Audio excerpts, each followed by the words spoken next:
Welcome to Analyst Talk with Jason Elder. It's like coffee with an analyst, but there's no actual coffee. Each episode, we interviewed an expert in the field of law enforcement analysis to share their career-defining stories and to get their insights on the world.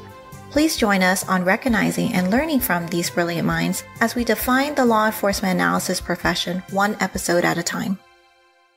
Thank you for joining me. I hope many aspects of your life are progressing. My name is Jason Elder, and today it's LEA'Spodcasts' 1-year anniversary. And with me, of course, is MIndy Yoon. MIndy, how we doing? Good. So excited. Yes. We've made it this far. So proud of the work we've done over the past year. I think the thing that I am most proud of, just right off the bat, is the fact that we've published every Monday for 1 year. It's a huge feat. I don't think we skipped any holidays, anything. We've published consistently every Monday, and we'll continue doing so. Yes. Of course, it was a lot easier last year with being locked down and everything else. This next year will be a challenge as we want to get out and about and start doing other stuff other than being in the house.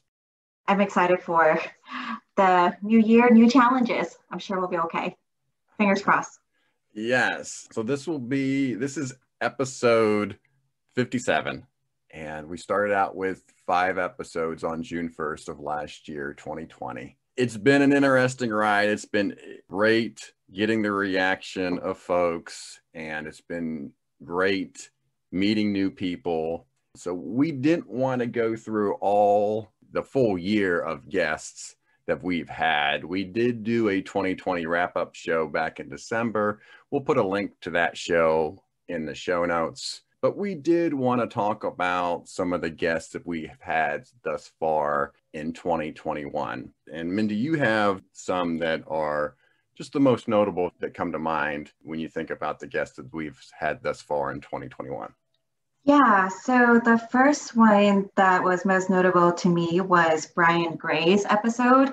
It's a personal one since he was my instructor as I was going through the crime analysis program at Cal State Fullerton. So he had a really big impact on me personally and professionally, since it's the field that I chose to go into to dedicate my career to. So it was very impactful and really nice to hear him. And I think especially those in Southern California, and I'm sure elsewhere as well, most of us know who he is, and a lot of current analysts have been through his class since I think he's been doing this for close to 2 decades or more. So you have basically a whole generation of analysts who've been taught by him. He's so charismatic. He and I hadn't talked in over a decade.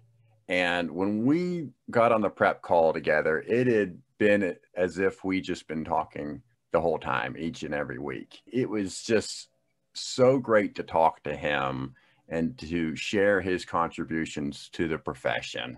He has so many ideas, and he puts so much effort into the quality of what he does.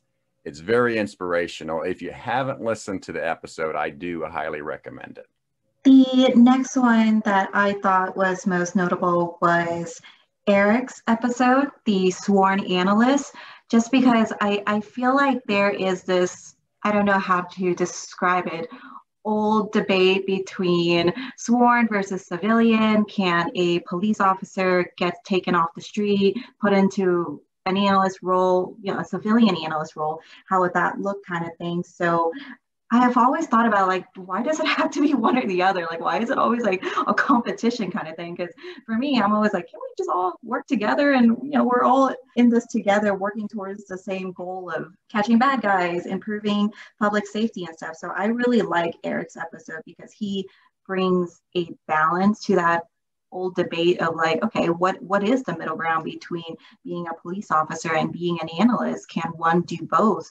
What are the pros and cons of both professions? So I really liked that episode. I thought it was very thought-provoking. I like his demeanor. I like his attitude towards just about everything that he accomplished during his career. I think he's retired now because I think he only had a month after we interviewed him. So but he came in, the department that he was from didn't have an analyst. They just brought him in, threw him out there, and he went out and just tried to learn as much as he can and develop the position as best he can. He just did it with an attitude of, it was deliberate, kind of slow and steady wins the race. And I think he took that management style with him when he was on the executive board with IACA. It was a very sound interview, and he had great advice for our audience. Definitely. And then my next one, the reason why I thought this one was notable is because whenever I saw Julie Portel's, I was just not listening to this. It's kind of embarrassing. I was always intimidated because people should recognize her name because she is one of the writers and editors of our book. Like, her name's on the cover. So going into this episode, I was like, oh my gosh, this is like the episode I want to listen to. Like, this is the expert that I really want to get to know and learn from. And the episode was just so down to earth, like what you said earlier, but just so charismatic. And despite being such an expert in the field, I remember she said one part that really stuck out to me that I thought was so funny. Correct me if I'm wrong, but wasn't there a part where she said you don't really need to be good at math to be an analyst? And like, to me, I feel like, when people hear crime analyst, they're like, oh man, that's a lot of math, that's a lot of statistics, I'm not going to do well, I'm going to suck at it. And just hearing something so, I guess, relieving from such an expert to remind us, like, no, like, there are a lot of other things that you can do as an analyst. It's not just be good at math kind of thing, because I suck at math. Kind of embarrassing to admit it, but like, I suck at math, but I've been a crime analyst. I think I've been doing okay thus far. So it was really relieving to hear it from an expert. And like I said, the fact that she was so down to earth, despite, all the years of experience and expertise, I really liked that episode. Yes. Well, I'll say this, you can suck at math, but that means you have to outsource it. And that was her point, right? She found somebody that could do the math for her. So that's the big point there. With Julie, it's just, she is so well known and she's so down to earth. And I think she gets that inspiration from her influencer in Herman Goldstein, because he was the same way. As well known as Herman Goldstein was, he was also very down to earth. So it's refreshing when you have somebody on the show, is well known, is down to earth, but just makes the whole conversation seem effortless. That's the vibe I get with basically all of our guests that has been on the show. And I've heard a few people say that as well. It's just, you hear these big names and they're experts in the field. They've written all of these white pages that we've all studied in school. So, going in, we're like, oh my gosh, these big time people, hearing them through the podcast, hearing the humanizing of the analysts. And it's just like, they're humans too. They're down to earth. They're easy to get along. And I don't know if other people get this as well, but if I do see them at a conference, I remember if I saw somebody, let's say Christopher Bruce or something, like, I used to be like intimidated, like, oh, should I walk up to him and say something? He's like this big expert in the field. But after listening to his episode and being with IACA for a while, if I see Julie at a conference, hopefully she won't think I'm too weird and fangirling, all this stuff. And like, walk up and say hi, like, hey, I heard your episode, you're really cool. So we'll see how it goes. I don't know if other people feel that connection to our guests, just hearing them speak and stuff. So hopefully we provided a more comfortable relationship with people, but we'll see. And I'll add that you don't even have to wait until you see them face to face. All of our guests, we put the contact information in the show notes, and they are more than happy to receive a message from you and help out where they can. And then my next one, I had Debbie Osborne down. This one, I want to say, was notable to me because I don't know if there's other podcasts out there, but I was going to say she was the OG podcast, because we do host her podcast, The Analyst Corner, on our website as well. And I think I was looking at the years. This was during 2008 through 2009. So over a decade ago that she's done this. And it was just as impactful then and provided a blueprint for us. I don't know how they say it. It's just like, oh, Debbie walks, so Analyst Talk with Jason Elder can run kind of thing. So it was nice to be able to listen to some of her podcasts, see how we can pick up where she left off. And it's an honor to host her podcast on our website. So that's why it stuck out to me. Yeah. And she's so even keeled. I just cannot imagine her yelling. I think I would be floored if I heard her yell at somebody. She just doesn't have the personality. And her voice is just so even. It's just nice to listen to. I mean, she should probably be a voice actor with a voice on tape, something like that. I mean, it's just so, that voice of hers is just so nice to listen to, in my opinion. Definitely. Go ahead. Was that it, or did you have another one? I have one more, and it's Susan Whitford's episode. The reason why this is notable because Susan, I think we talked about this before when we were brainstorming about this podcast idea, or at least leading up to it, because I knew you always had the podcast idea in the back of your mind, just we weren't sure about the logistics and how to approach it. And I don't know how to phrase this, not set you off or like upset you, but I remember you mentioned Susan's name and I was like, who? I think that was like the catalyst of like, okay, we gotta get this podcast thing up. Like there's a bunch of ignorant kids like Mindy out here who don't know who, these people are. So I want to say that's why it was notable to me, because I'm like, Susan Whitford, that's the name that you told me, and I was like, who? And we finally got an episode with her. So I was like, okay, this is the episode I have to listen to because Jason really wanted me to know who Susan was. So yes, that was the straw that broke the camel's back, so to speak, because she had only been president. She was president in 2015, which was only like 4 years before we were talking. And so that was really, I was like, man, you should know Susan's name. Everybody that's involved with IACA should know Susan's name. I put her in my Mount Rushmore of IACA. She's in my top 4. And it was great to have her on. Very influential, of course, very controversial as well. And we did get into some of those items in the episode. It was nice to hear from her because I hadn't heard from her since 2015. She did leave in kind of a rush and resigned from being president of IACA abruptly. And I hadn't heard from her since that point in time. So it was nice to hear from her, and it was nice to see how she's moved on. I'll use that term, moved on since being president of IACA. So it was great hearing from her. It was a great episode. And that's another one that I highly recommend on your list.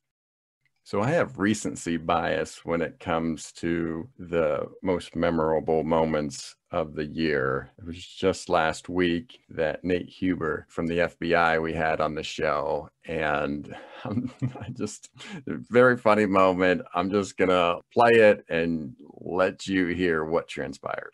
So it was a good experience. And when you do that, you get what's called joint duty certified, which can then, it's considered a developmental experience. It can help you get promoted down the road and build out your resume. So it was good. Yes. If my kids listen to this, every time you say joint duty, they're going to snicker. Oh, probably. From Wreck-It Ralph, the movie, they really like that. So yeah, joint duty certified is fantastic. Yes. And that's a great movie. One of my kids' favorites. Joint duty certified makes me laugh, and it's going to make me laugh every time that I think about it. And that's the one that came to mind, just a moment for the podcast here in 2021. And then I wanted to play a couple of the Words to the World. The Words to the World, I really enjoy this segment.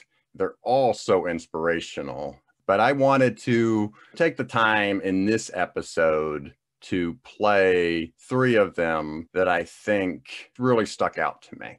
And the first one is Richie Martinez. Richie, what are your words to the world?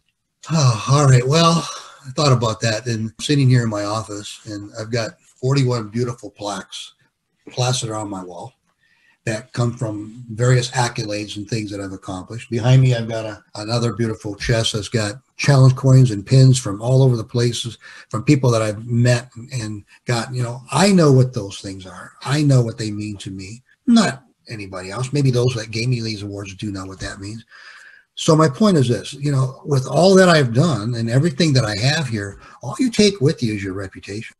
So that is so important in this business, especially in the intelligence business and the analysis business, the reputation that you have. So that's key. You can never let that get damaged, and you have to always maintain that credibility. The other thing is that you get that by managing the 4 C's. And what do I mean by that? That means create an environment that you are a part of that's constantly communicating, that you're coordinating with others, that you're collaborating with others, and that you cooperate with whatever that is done. And because if you do those things, that is the only way that you're going to go to the next step, and that is to create that innovation, to go beyond what we're doing. That's what I would say, and would leave the analytical community out there. Maintain that credibility, because that's all anybody's going to remember you by, is who you are as an individual, as well as always work to that collaborative environment, putting those things together. You can't go wrong. We've had so many guests on there talk about networking and how crucial it is in this profession. And I think with him going over the 4 C's in his words to the world there, that is such great advice. You're talking about somebody that is 40-year plus veteran in the field, has all these accolades, but really he's trusted. He's a trusted name in our profession, and he's accomplished a lot. Yes, but that's because the way he goes about it, his collaboration, his communication, him bringing together everybody in a round table set, so to speak, and make sure that he gathers the right information and makes informed decisions. That, to me, really sums up the need for networking. I agree. And I think my favorite part is, like you said, even after 4 decades, he still does not lose sight of that how important it is, despite where he is at in his career, his reputation. He still has that passion of getting people together, helping people, making sure he and the team succeed. So I really appreciate that. And my other one was from Marilyn Peterson. I want to play her words to the world now and also react to it. Marilyn, what are your words to the world? I would say, to borrow a phrase from a guy who's even older than I am, namely Michelangelo, I would say, ancora imparo, which is a little plaque I have here in my home office. And he said that when he was 86, and it means I'm still learning. If I can learn at least one thing every day, it makes my life complete. And I hope that you all can learn every day too. I think that's another message that we get quite often from our guests is keep on learning. There's so much more to learn in this profession, and to never stop learning. That is a message that I've heard from a lot of folks. I hear that a lot as well. And that is something I really love about our profession is that there's so much to learn. There's always a new technology, there's a new theory, and I guess we can see it as like, oh, that's so intimidating. Like I'll never reach the goal, but it's just the journey towards the goal should be where we focus. Like that sounds so corny, but the journey to it, learning and knowing that there will always be something to enjoy with this field. And I think those in analytics are inquisitive minds. We like things like that, which is why we really enjoy the job. So I really like what she said there. And we just mentioned her, and this is a good opportunity for you to listen to her voice. Deb Osborne. I wanted to play hers as well. Deb, what are your words to the world? I would ask analysts to ask themselves, what can you do to contribute to the profession of law enforcement analysis based on your own unique sets of talent, interests, and abilities? Don't be afraid to take the risks, because you're here to do what you're called to do. The progress of the profession depends upon people like you. It's funny as I think back, and it's probably just my age, I think about how much major decisions in your life are just about managing risk. And that goes in your professional life and as well as your personal life, in dealing with the fear of failure or looking forward to the potential of something great. But it's managing risk. Her words there of get out there, have a contribution to the profession, and take a risk because that fruit of the risk is worth it to the profession, and we will all learn from it. You're right. She has a very nice voice. I can listen to her all day. In contrast to I'm just kidding.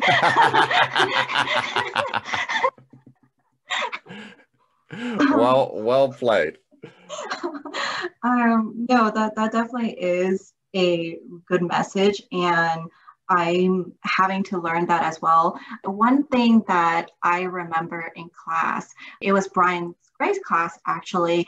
He asked us a question like, "What are your fears?" Tell your neighbor, or you like for like class participation, said like, "What are your fears? Like, what's your number one fear?"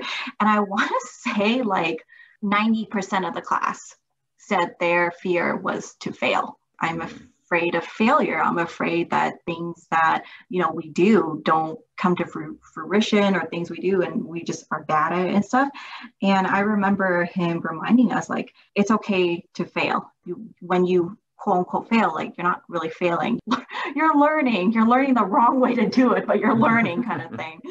So I think that class was really important to me. It was a turning point in my life of like shifting my mentality towards it, to this field, because I'm like, yeah, I'm probably going to start off, I'm probably going to fail and suck at it and stuff, but I'm learning and it'll take time. And like Deb says, managing risk, should I do it this way? Should I do it that way? And what Marilyn said previously, you're constantly learning, like whether you are just starting the field, whether you have multiple decades on the field, you're still learning and you'll get there. So I really like these words to the world segments, because they really hit home. They really are inspirational. So I really enjoy these. Yes. As I look back at this year, there's one particular event that happened on the podcast that I'm proud of, because it influenced a bylaw change with IACA. That's the episode with Rhea Lynn Gerstenkorn. She is the chair of the ethics committee. But I'm going to play this exchange because I think it drives home the point. But this exchange happened, and I think she didn't realize it. And she then turned around and talked to the board about this particular issue. So take a listen. So I was curious because I was reading up on the bylaws and I didn't see anything like, what if it's the entire board? And so I contacted Christopher Bruce. I said, hey, well, what happens if the entire board's part of an ethics complaint? And I said, is there a designated survivor type person out there? And he said, well, you, meaning the chair, would have to come up with a plan of how it would get resolved. Like, how does one person do that? And then who am I supposed to go to? I was actually really surprised that that was not resolved. When we redid the bylaws, I don't know, when would we do that? 5 years ago? I was surprised that that actually wasn't worked out. So I know that they're reworking on the bylaws now again. I'll bring that up to Kristen as something to like maybe address, because I don't know. It's not like they all, come under a cloud of suspicion and then Rhea takes over, or whoever is in this position takes over. Like, that wasn't listed anywhere. And no, we need to figure something else out. Like, can we get like the rest of the committee heads together or something? Like, there has to be something else. Like, can we have a commission? I don't know. Yeah, but no. I have no idea. So it's also, interesting. They just all need to be ethical and make ethical decisions so that does not become an issue. Yeah, let's not worry about it. Let's just not be unethical, right? Exactly.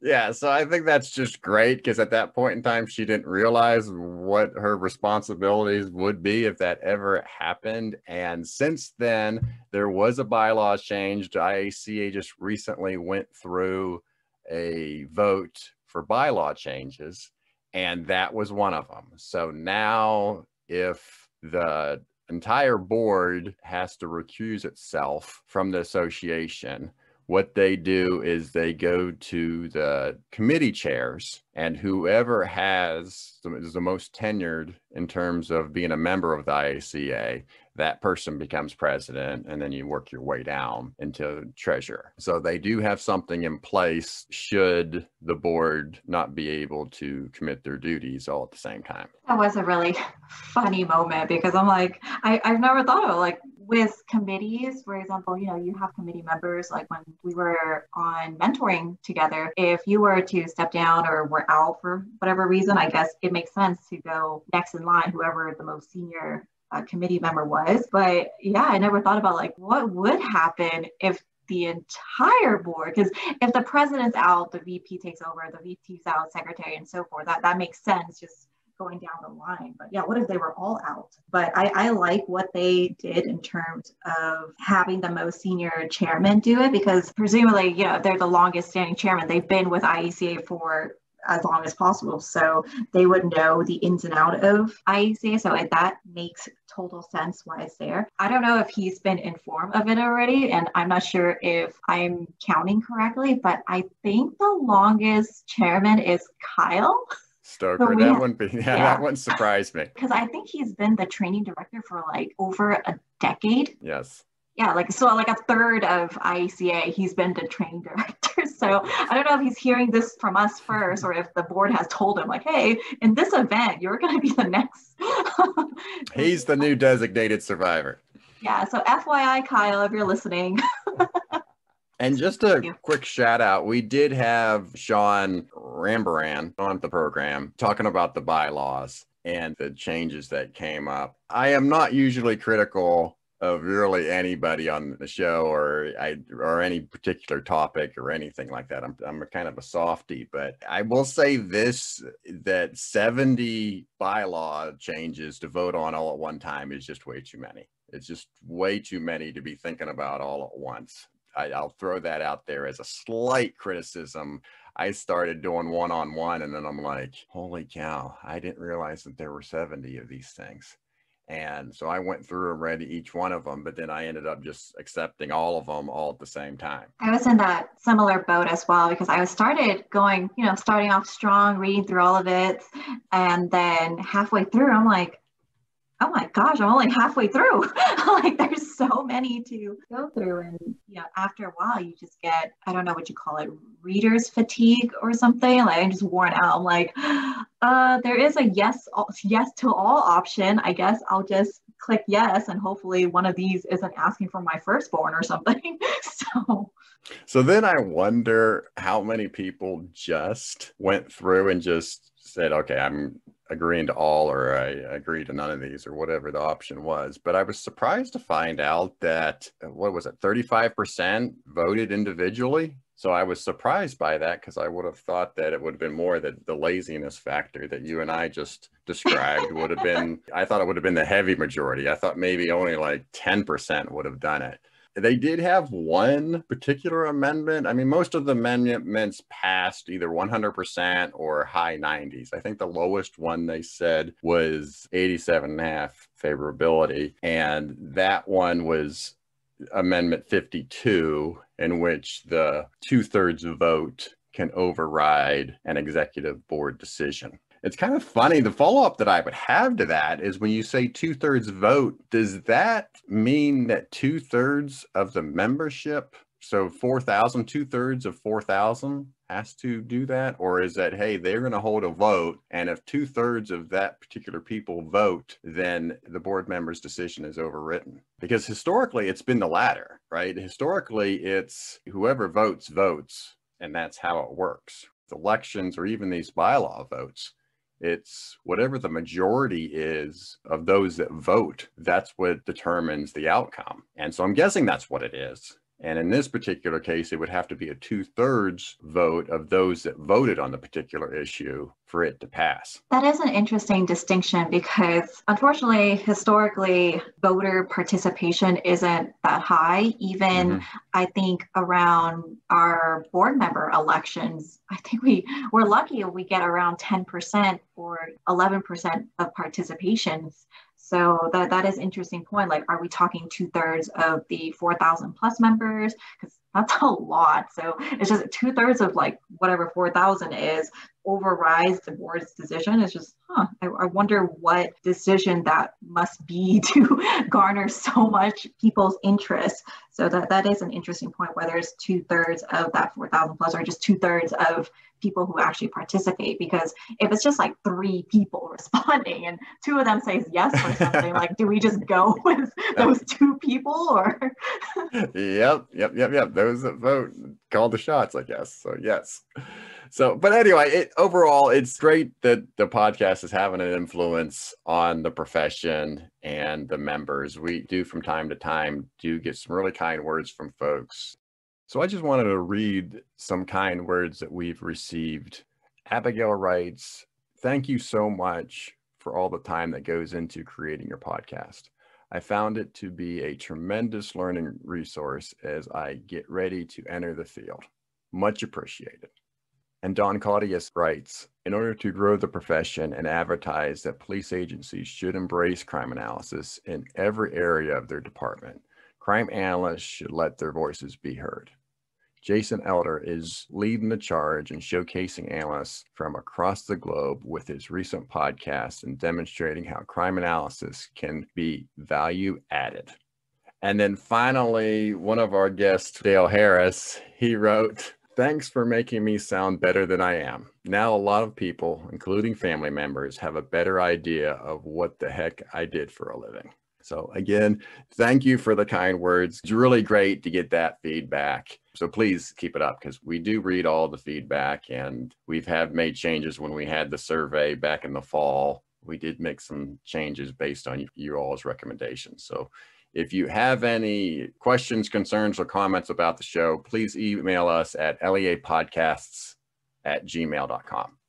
All right, Mindy, so let's move on now. I wanted to talk a little bit about just some things that we got going on presently at the podcast. And right now we do have another podcast as part of our family, and that is the ACIA with Paige Kenning-Gale. It's great to have not only another podcast in the family, but it's also an international host. Paige is from the UK and has done a great job the last couple of months, producing monthly, the first Thursday of every month, giving us a different perspective for the channel. Yeah, I really love Paige's podcast, and I'm excited to see where it goes next. Like Jason said earlier, we love receiving feedback and comments from our listeners, and we do take them into consideration. And I think the expansion of Paige podcast answers one of those, because I'm not sure if people know Analyst Talk with Jason Elder. We're pretty open to different types of analysts, different types of topics, analysts from different states and countries and such. But that is our one strict criteria, is the person has to be an analyst supervisor, analyst trainer. But the guest has to be an analyst, because we want to tell the analyst story from the analyst perspective. We don't want somebody else to talk for the analyst. And I understand that that does limit some of our guest choices. And our mission is to promote the law enforcement analysis profession, and that goes beyond the analyst sometimes. So I like having Paige's podcast, and I'm hoping in the future that we expand to more different types of topic areas and podcasts to promote that, because I believe with Paige's episode, she brings in more researchers and people who've been in the field who may not specifically be an analyst, but have done a lot for the profession. So I'm happy that we are able to provide a platform for them to share their stories as well. Yeah, that's a good point. So it's analysts, former analysts, or folks that directly supervised analysts or formerly directly supervised analysts. So that's the criteria to be a guest on our show. And we've gotten some new members, so it's just more than just you and me, Mindy. So let's talk about our new members to the LEA podcast family. Yeah, our most senior after the 2 of us is Jen, our social media expert. You may have seen some posts from her, and we recently gotten 3 researchers to help us expand our show as well. Our first one is Kathleen Allen. Second, Catherine Sincota. I'm sorry, Catherine. And our last is Alexis Lopez. And they focus on different, I guess, topics of interest or subject matters. So with Kathleen, we were interested more in academics and research, what analysts have done with their relations to the school environment. Catherine, I believe, is focusing on, correct me if I'm wrong, Jason, it's kind of embarrassing if I get this wrong. Is Catherine focusing on intelligence analysts and Yes. bringing in more intelligence analysts to our show? And Alexis is focusing on international guests, bringing more international guests to our show. So we are trying to expand and get new ideas. Jason and I realize that we have our limits in not only who we know, but creativity, like what are people interested in learning about and hearing about. So we wanted to bring in fresh minds and curious minds of like, okay, what do you think people are interested in hearing? And again, as Jason said earlier, if you have any feedback, comments, suggestions on topics that you're interested in hearing about, or if you have recommendations on potential guests, or if you want to be a guest on our show, please reach out to us at leapodcasts@gmail.com and we can talk more about the ideas. Yeah, and this is just helping with some of the goals that we have for the show. One of which we do want more intelligence analysts to be on the show. We are going to have more guests from IALEIA. I'm trying to bridge the gap between those two associations. Another goal that we have is we want to have one guest from every state. So we were just thinking Wyoming, if you're out there, let us know, because that was one that we first flagged that's going to be pretty tough to do. And we want to also be more international. I would love to have someday a Spanish speaking podcast to be part of the LEA podcast family. So again, if you're interested in doing something like that, being a host, Spanish speaking podcast, or do you just have another idea for another law enforcement analysis podcast, let us know. We're open to expanding and getting that taken care of. So I guess just a couple other thoughts that I have. The Brian Hill Award is open for the IACA. I've talked about Brian many times, and the Brian Hill Memorial Award is currently seeking nominations for that award that will be announced during the IACA conference in August. So we will put a link for more information about the award in the show notes, but we do encourage people to nominate others. It's a great award, and it goes to remember a great analyst who was Brian Hill. And just a reminder for those who don't know already, I mentioned it earlier that we do host Debbie Osborne's podcast, The Analyst Corner, on our website, and she did interview Brian Hill as well on her show. So if you'd like to hear more from him, you can do so on our website. And we currently still have the Easter egg contest going on. So in the textbook for IACA, what's the name of the textbook? I should know it. Do you know it? You Googling it? Essential skills for criminals. Yes, for the IACA textbook, I wrote a chapter on Microsoft Excel, and I put a series of Easter eggs in there. It's really just one Easter egg, but there are a couple examples of the same Easter egg in there. And the first person to correctly identify the Easter egg, we will send a $20 Amazon gift card for. So that contest is still going on. No one has come forward yet to correctly identify the Easter egg. So you still have an opportunity to win the $20 Amazon gift card. All right, so let's talk now a little bit about stuff that's upcoming. And we will have our first video interview coming up probably within a month or so. It should be a lot of fun. We, of course, are a podcast and don't normally do video interviews, but both Aaron Wickersham and I are fans of the YouTube show Hot Ones. And so we thought it would be a good idea that I would interview her while she's trying several different versions of hot sauces. We will be recording that here soon, and that should be out within a month or two. So we will have our first video interview, and we'll see how that goes. I'll probably hate it and never want to do it ever again.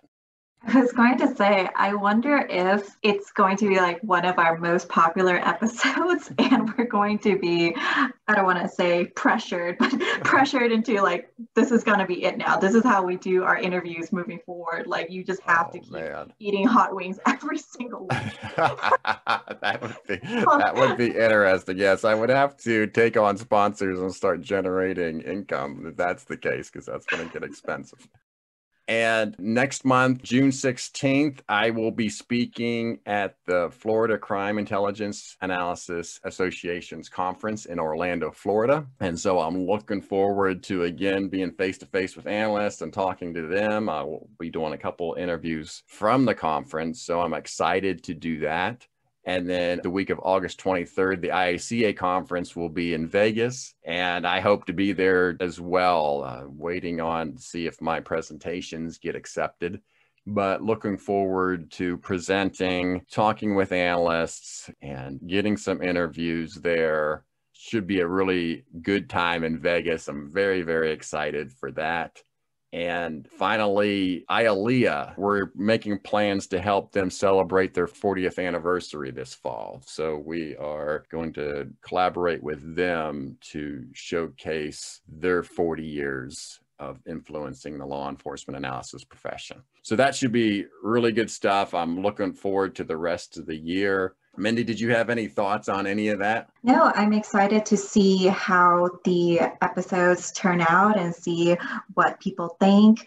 And I think in talking with IALEIA, I think one of the members also talk about the National Law Enforcement History Museum in DC.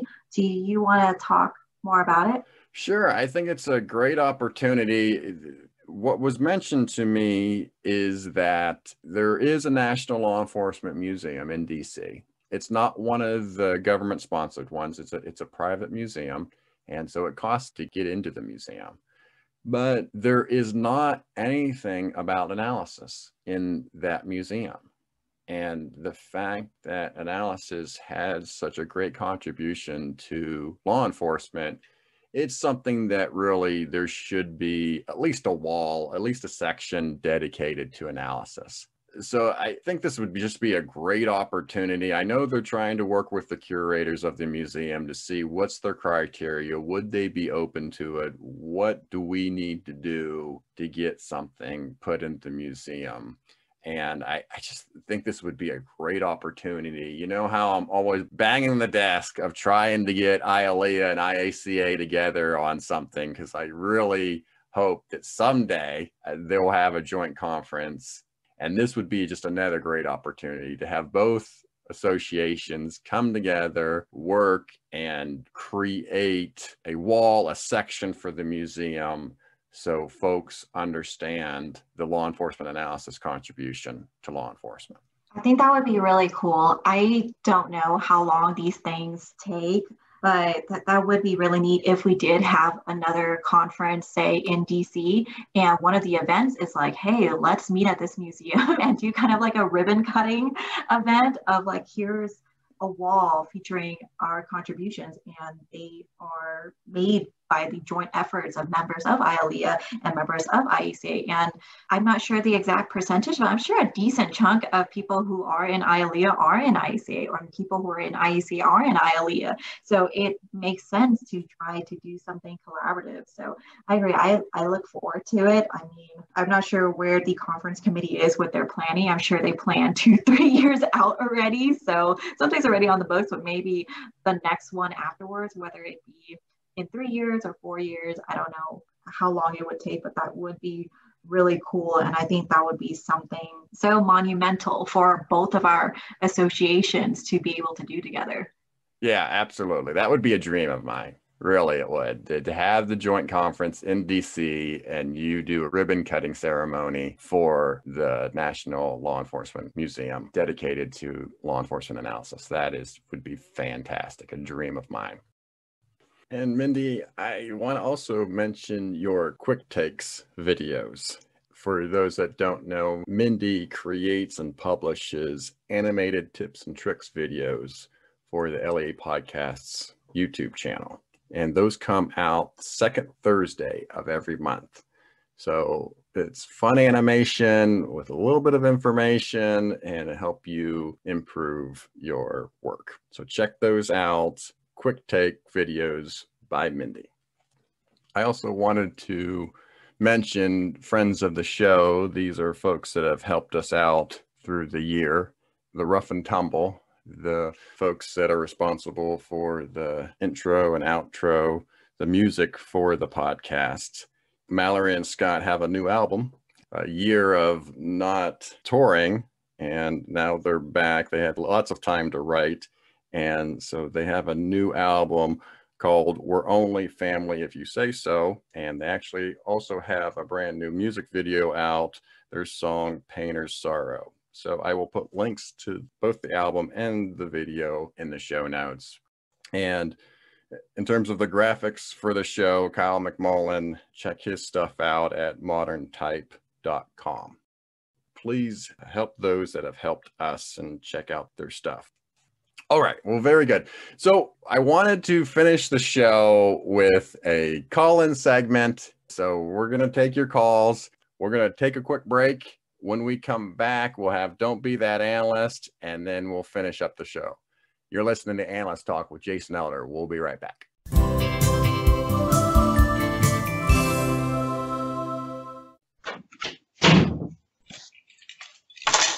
You didn't do the dishes? Well, no, I was busy doing other chores. But my completed chores is up 5 in the last 7 days.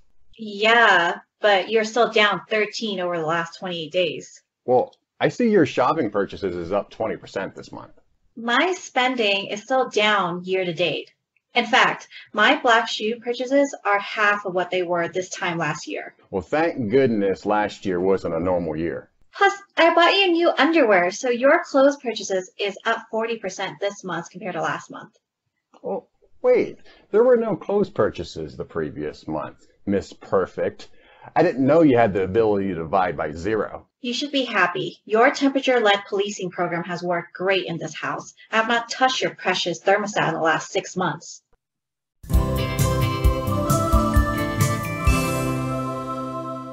Welcome back. This is the 1-year anniversary episode for LEA'Spodcasts and Analyst Talk with Jason Elder. MIndy, I want to take some calls now. We have our segment of Don't Be That Analyst, which is one of our first, and it's one of my favorite segments that we do. We just take some calls and people talk about what you shouldn't do as an analyst. And this is a fun segment. This is something like, okay, this really happened, but you really don't need to be doing it. And so our first caller is Marilyn. Marilyn, what is your Don't Be That Analyst? I would say don't be that analyst who marks up or alters in any way evidence documents. Make copies and work from them. You know, I've seen analysts do that, and it kind of ruins the whole case. So don't be that analyst. And in her episode, she talked about financial analysis, and it was some great advice, and she has some great stories in that episode. Again, if it's something that's an original document, it's definitely something that you don't want to be writing on. Make a copy of that and then jot down, highlight whatever you want to do on the copy, not the original. You know what that reminds me of? I don't know if you remember reading about this, but it happened like years ago. A museum hired a painter to try to repurpose or repaint like a really old photo of Jesus or something. And like they botched it and they botched the original, and it just became like a meme for like a year or more. So it just reminded me of that, of like ruining the original is just the most awful thing. Like make a copy of it, like don't mess with the original one, because if you don't have a backup, like that can make or break a case. Like if you try to go to court and present like a botched up evidence, yeah, that's not good at all. Now, I don't remember that particular story, but it reminds me of another story because one of your ilk, your millennials, was taking a selfie at a museum. I think it was a bunch of old pottery that was very, very expensive. And she was taking a selfie with one of them in the background. And I think she tripped and fell backwards. And it was like dominoes knocking down each exhibit after that. And she basically broke every single piece of pottery on there. That video went viral for a couple of years there. I can't remember how long ago that was. That seems like about maybe 3 or 4 years ago.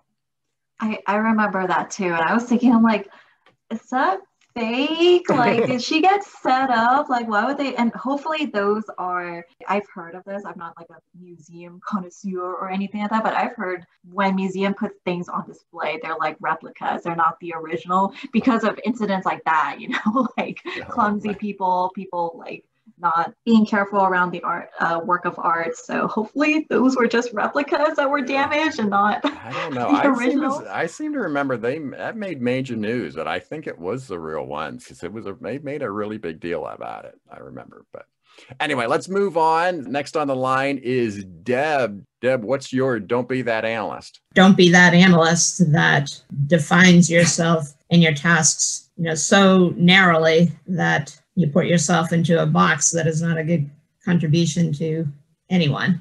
I think that goes back to what we were saying about always learning. Don't have the mindset of that's not my job. I think that's what Deb is getting at here is you don't want to just say that I only analyze this. I don't do anything else, but I only analyze burglaries, or I only analyze homicides, or I only analyze gangs. You don't want to pigeonhole yourself because there's always something to learn, and you don't know when other disciplines, other people will influence your main goals. I think that's a really important message. And the unfortunate thing, hopefully it doesn't happen to anyone who's listening, but people are already going to pigeonhole you. Like, don't be one of those people that pigeonhole you as well, because officers, people not in law enforcement, they don't know what a crime analyst is. They think you're just a data monkey or something like that, or you are this and so forth. So they're already pigeonholing us. So don't be one of the people who pigeonhole you as well. Don't be that analyst. Right. All right. Next on the line is Brian. What is your Don't Be That Analyst? Don't be the analyst who thinks their job is to push buttons on software and get answers. That's a fascinating one when you think about it, because of where the analyst is sometimes. You get into data management more than analysis because the data has so many issues and you get so many requests for reports that you have to run manually. If you're going to start doing reports regularly, you want to automate them and you want to do it as quickly as possible. And I think a lot of analysts still get to the point where they have to still push a couple of buttons to get the stuff to kick off. I think that's where that runs into that. If you're just a person distributing data, you're essentially a clerk and not an analyst. And there's a big difference between being a clerk and doing true analysis and understanding what the data means and studying it and coming up with recommendations and suggestions about what the data is telling you. So just keep that in mind. That it's a necessary evil. I understand that you're not going to get past it, but that shouldn't be the majority of what an analyst does, is just to push around data. Yeah, definitely. And just to add on to that is we should embrace technology and growth and progression. Like, the technology is there to help us with our jobs. The technology is not there to replace us.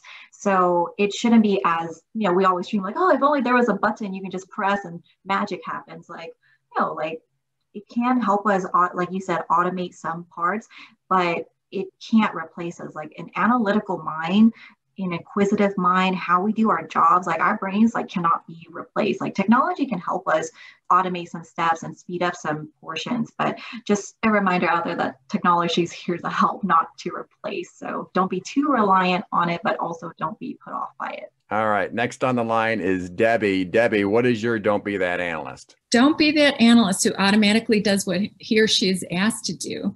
Interview the requester. Often you'll find they need something different than they thought they needed. And this is your opportunity to show them the art of the analytical possible. I like that. The art of analytical possible. That is fantastic.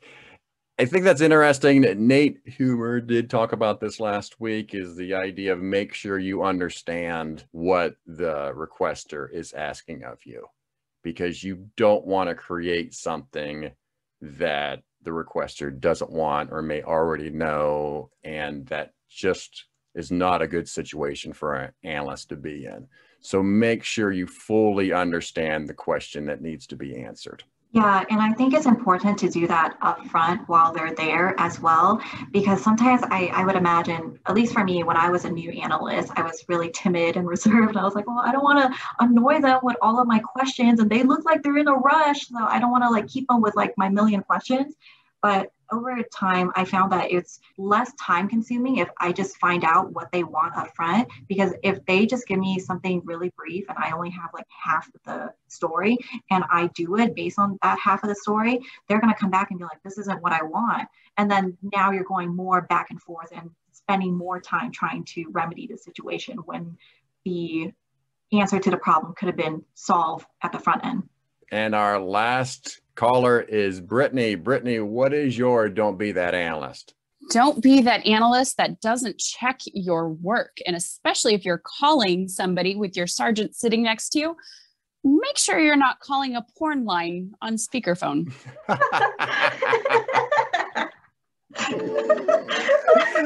That might take the cake in terms of the don't be that analyst. And that was a nice shout out to Brittany, our cake maker that was on our show.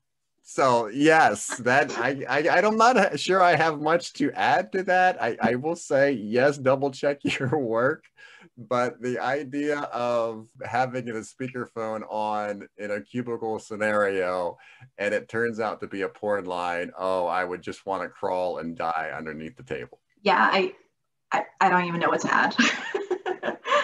That's good advice. We should take it to heart. That's definitely good advice. I tell you what, we'll actually use that for our words to the world as well. So yes, double check your work and don't call porn lines and have them on speakerphone at work. So that's the words to the world. So very good. Well, thank you, Mindy, for your time today. Thank you for going on this adventure with me. 1 year down. Hopefully we'll have many, many more years together working on these podcasts and talking about analysts' dedication to the law enforcement analysis profession. But I will give you the last word. Do you have any final words for our audience? I don't think so. I'm still laughing about like the porn thing. I can't even like think straight. So thank you guys. Thank you so much, and you be safe.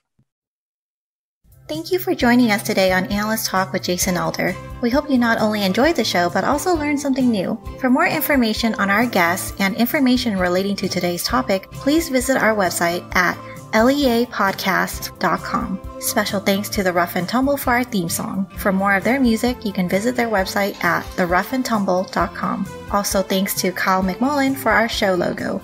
For more of his design, please visit his website at moderntype.com. The show is hosted, recorded, and edited by Jason Elder and written by me, Mindy. You can contact us both via the LEA Podcast website. Please join us again next time as we interview another expert in this great field.